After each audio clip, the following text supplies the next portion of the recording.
Oh wow, you drive across Europe for work? That must be amazing. You get to see everything, Paris, Rome, the Alps, and they pay you for it? I've heard this so many times I've lost count. Friends, family, people at parties who light up when I tell them what I do. Like I just told them I'm a travel journalist with an unlimited budget. And every single time I smile, I nod, and somewhere inside me, something quietly dies. Because what they're describing, that life doesn't exist. Not for me, not for any long-haul driver I've ever met. Today, I'm going to show you what this job actually looks like. Not the postcard version, the real one. Here's what people imagine when I say I drive across Europe. They picture me cruising down a scenic coastal road in southern France, stopping at a little cafe, taking photos of the sea. They picture weekends in Vienna, evenings in Barcelona, mornings in Amsterdam with a coffee by the canal. Here's where I actually spend my time. Industrial estates, ring roads, logistics hubs built specifically in the middle of nowhere because land is cheap there and nobody wants a warehouse next to something beautiful. The GPS route of a long-haul driver is not a travel itinerary.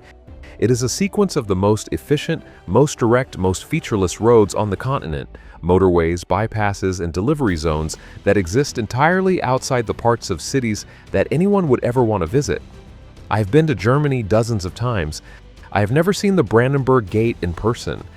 I have passed through France more times than I can count. I've seen the inside of 2 French service stations and 1 depot outside Lyon that smelled of diesel and old coffee. That is Europe as a truck driver knows it. Asphalt and distance, signposts and speed limits, the backs of cities that cities prefer to hide. Let me tell you what a good day looks like on the road. A good day is when you find a truck stop with a working shower, with hot water, where you don't have to wait 40 minutes in a queue because 50 other drivers had the same idea. A good day is a clean toilet, a place to park that doesn't make you feel unsafe, a microwave that heats your food evenly. That's the ceiling. That's as good as it gets for basic daily comfort. Because here's what people don't understand about the logistics of living in a truck. Everything is compressed. Everything costs time. Under EU regulations, a driver gets either a 9-hour or an 11-hour rest period between shifts. That sounds like a lot until you realize what you have to fit inside it. You park, you find a safe, legal parking spot, which itself can take 30 to 45 minutes in busy areas. You cook because eating at motorway restaurants every day is expensive and the food is designed for people passing through, not people living there.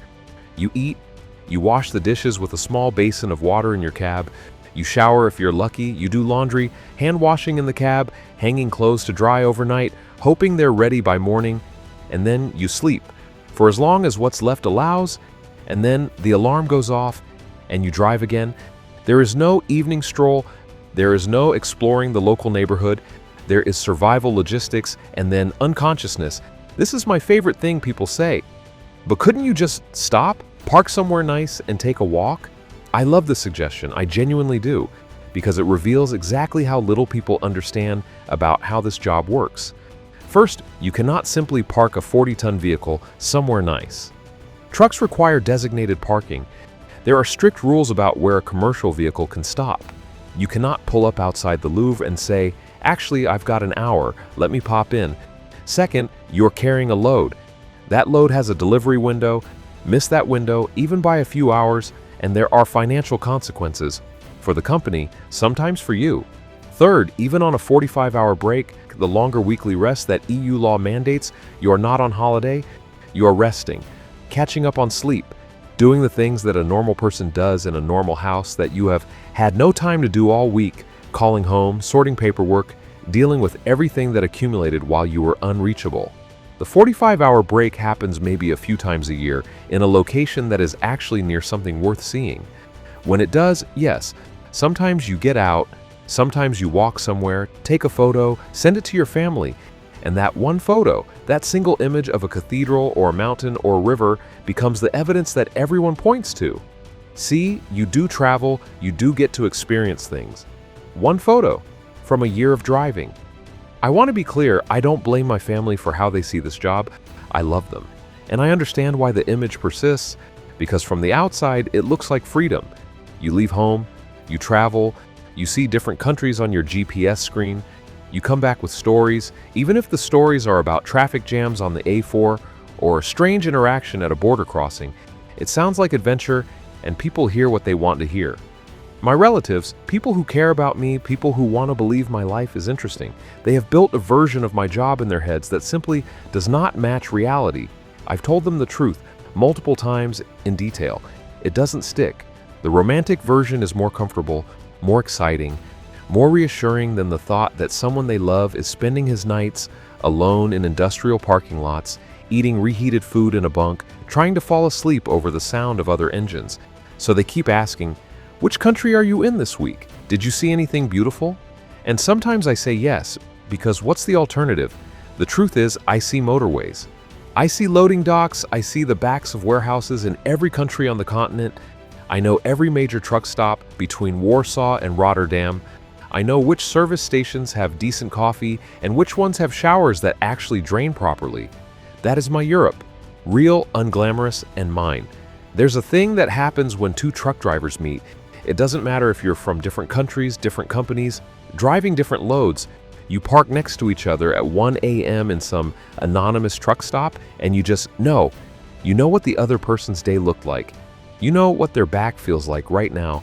You know the particular flavor of loneliness that comes from being constantly surrounded by movement, but never by people who know your name. You don't need to explain it. You just nod, and that nod carries everything, because nobody else gets it. Not really, not the people at parties who say, "Oh, how exciting." Not the relatives who think you're on a slow-moving tour of Europe. Not even the people closest to you who love you, but who have never sat in a cab at 11 p.m. in a foreign country, too tired to sleep, too far from home to feel anything but the distance. Only the drivers know, and that knowledge, that shared unspoken understanding, is one of the few things about this job that genuinely connects people across every language and every border. I'm not telling you this to complain. I chose this job. I understand what it is. I'm telling you this because the gap between what people imagine and what is real, that gap matters. It shapes how this profession is seen, how drivers are treated, how their sacrifices are understood or not understood. If someone in your life drives trucks, long haul, international, weeks away at a time, I want you to stop imagining the postcard version. See the real one. He is not on a European tour. He is working, alone, far from home, doing something difficult and invisible and essential so that the things you order online arrive at your door, so that the shelves in your supermarket stay full, so that the world keeps moving. And if you drive, if you're watching this in a cab somewhere on a break, in a truck stop that smells like diesel and bad coffee, you already know everything I just said. And I hope it helped, even a little, to hear someone say it out loud. Leave a comment. Tell me what people get most wrong about your job. I read every single one.